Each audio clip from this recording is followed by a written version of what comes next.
go back to 1981 now that we've, jumped around a bit. Don't worry, there's more. There's a worse one coming up here in a second. So 1981, I did the recording with Al and met Dementia, did my interview, which is another interview which also will not get put to CD. That was really terrible. Al resumed school, finished up school, came home to LA in January of 1981. We recorded Happy Birthday, a couple other things, put out the Placebo EP, as it came to be known, and Al needed a job. So Dr. Dementia, who was syndicated by Westwood One at the time, actually for many years, got Al a job in the mailroom. That was the famous mailroom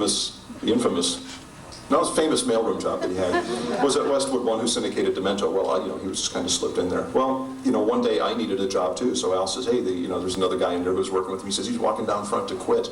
Do you want a job? I said, sure. So I came down there and I worked in the mailroom with Al. And I moved around the company a bit, did some other things. By 1983, and we'd already cut our first album by the time I started working there. It was just kind of in the can. Nobody had picked up on it yet. Scotty Brothers really weren't in the picture yet. So 1983, we did our first tour. We both left. It was about a month-long tour. And I came back, stayed at Westwood One, and moved on, did some other things there, and actually stayed there for about 14 years.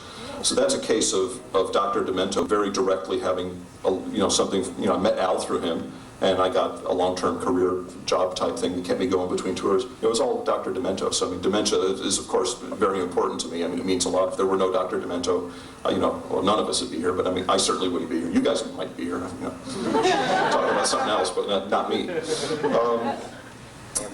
Okay, so that's like 83. Now let's go to 90.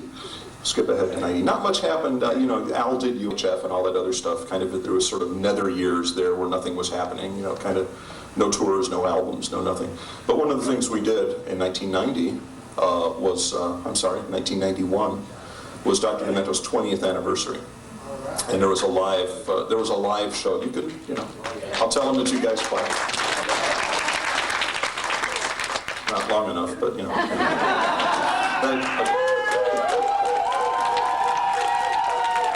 haven't seen the footage yet, so don't. Now, among other things, this is where we met Ruben, so it does have some sad memories as well. But it was a lot of fun. It's the first time he's really done an extravaganza like that. On his own, and it was televised, and it was put together and ran on Comedy Channel before there was Comedy Central, I guess. And the premise was, we really weren't the stars of the show. It was kind of Barry was the star of the show, and we put together a little orchestra. Al's band backed up all the musical artists, except like Uncle Floyd, who played his own piano, stuff like that. But we basically backed up everyone. Bobby Boris Pickett, Barnes and Barnes. Now, if any of you ever saw the special, there's a bunch of stuff that did not air. I have that tape. And I'll get to that in a sec. This is like way out of order, I'm sorry. Eddie Lawrence, the guy that does The Old Philosopher, Benny Bell. Not his last appearance, but it was nice to see him, and he was still pretty spry. I didn't bring any Benny tonight though, but Uncle Floyd, Bill Frenzer from Ogden Edsel, sang Dead Puppies and another song which I brought with us backing him up, and then of course Al. We sort of finished off the night. We played 4 songs, 2 of which aired, another of which I showed at Alcon, of us doing another one, Rides the Bus, and the Bus Chant, as it was known then, and one other song which I didn't bring tonight, but that's okay. So I'll tell you about the upcoming clips in a second, just real quick, so I don't forget to ask for questions. Are there any questions about anything that we did so far? Anything you're curious about? Something you saw, something you heard, something? No? Yes? You said something about that there was 2 of your all-time favorite songs you did with Al. You mentioned one. What was the other one? Yes, that's if there's time, if I don't talk long enough, and we don't run over time, that's in another segment that I haven't really even. I brought another medley. So, but anyway, that doesn't. That's not. You guys have probably seen that one. A lot of you. Okay, so this is. We actually did 2 nights. We did one night in San Francisco. We did another night in Pasadena, which is LA, and that night was taped for the Comedy Channel broadcast, which was an hour-long show. Well, I've got a 95-minute tape by itself of nothing but the show, before it was cut. I mean, it very easily could have been a 2-hour show. And I brought a couple of clips. The first one is, this is not with us, but this is Tiny Tim doing I Got You Babe, the Sonny and Cher, or he does a duet. Now, he had it on an album, but here he is doing it. Not yet. There's Sheb Woolley, who did Purple People Eater. I didn't bring that because that aired. What I brought was, he does a song called Sons of Mitches. There's a story about, he doesn't have a hair lip, no, there's a story about why it's, and we're backing him up on that if you listen carefully. And then the last of the 3 segments is Bill Frenzer doing a song called Pine Cones. And it's kind of a jazzy, I don't know if it's out, have you heard it? It's on the, is it on the Best Of CD for Occidental. Oh, okay. God, I hope it's not our version. It's atrocious. Okay. But anyway, that's on here. And I mean, this stuff fits in, 1, because it's Demento, and 2, you rarely hear the band doing something other than with Al. So this is, 2 of these things are with Al, and I actually have something else that, or I'm sorry, are with Al's band. And I've got something else that's with us too that again, nobody has seen. I've got the only tape. Okay, so we're ready. This is the Dr. Demento 20th anniversary live show outtakes.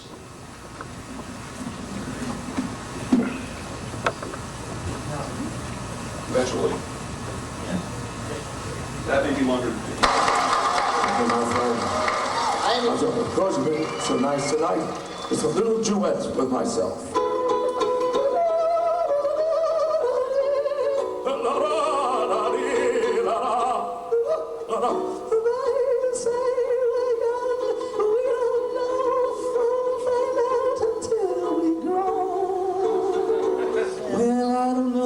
I guess it's true. You got me, baby, I got you.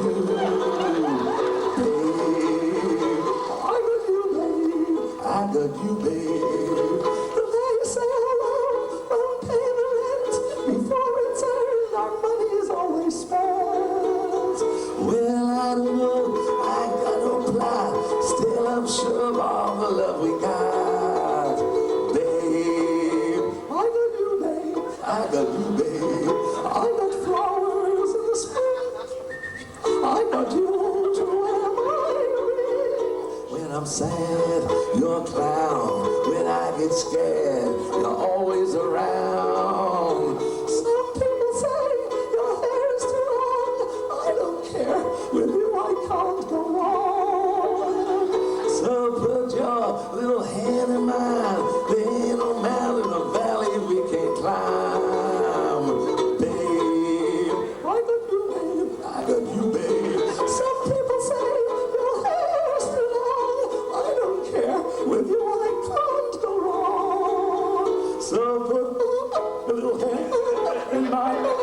Ain't no mountain or valley we can't climb. Babe, I got you, babe, I got you, babe.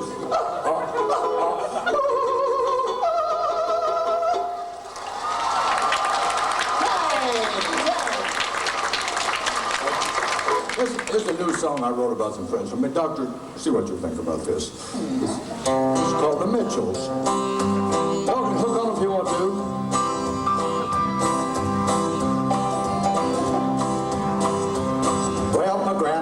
Name is Mitchell, and I'm Mitchell number 3. Cause Daddy's Mitchell Jr., so it's Mitch and Mitch and me. And they say that the apple never falls far from the tree. And a bad one spoiled the barrel, and the barrel fell on me. Dun, dun, dun, dun, dun. We're just rotten sons of Mitches to the core. People yell when we walk through the door. A hill of beans, their destiny is in their genes. They're rotten sons of bitches to the core.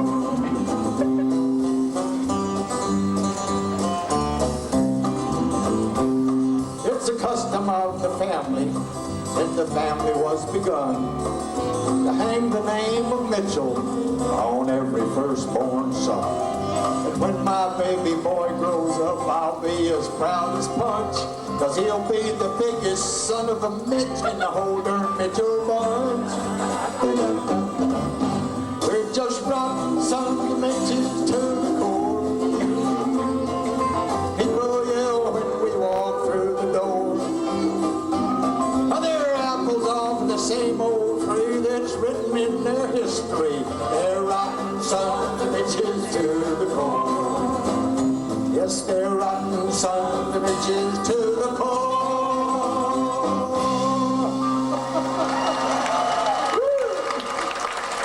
That's good, Chef. Got any water over there, Doc? Sorry about the time on the bottom. Feels Sorry, I like forgot. 4 a.m. on Hollywood Boulevard. Before the street sweepers sweep up. Yeah, thank you much.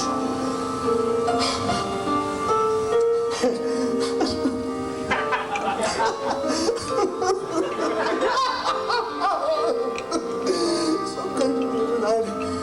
Helps me forget about her. That's why I'd like to dedicate this next song to the girl that sent me a Dear John letter on a fax machine. Well, she did use a plain paper copier, I'll give her that much. Goes out to you wherever you are in the steno pool. Our life together was so lovely. How you doing? Somehow everything must change.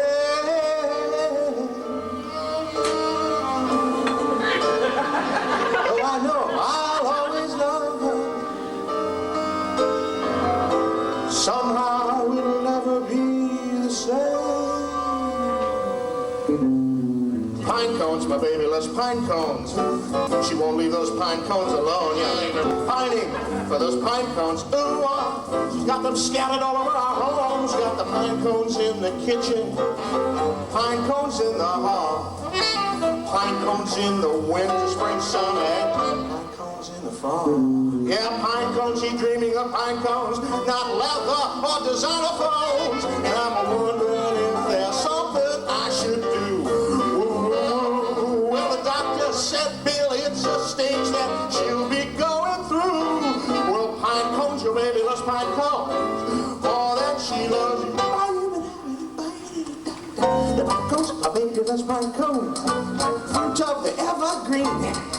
Pine cones, the way she loves pine cones, bordering on the obscene. Yeah, she got the pine cones when we jazz the sign, pine cones when we dine, pine cones in our bed at night, pine cones all the time. Well, pine cones, she's dreaming of pine cones, that leather design of pine cones, but that pine cone sweater is looking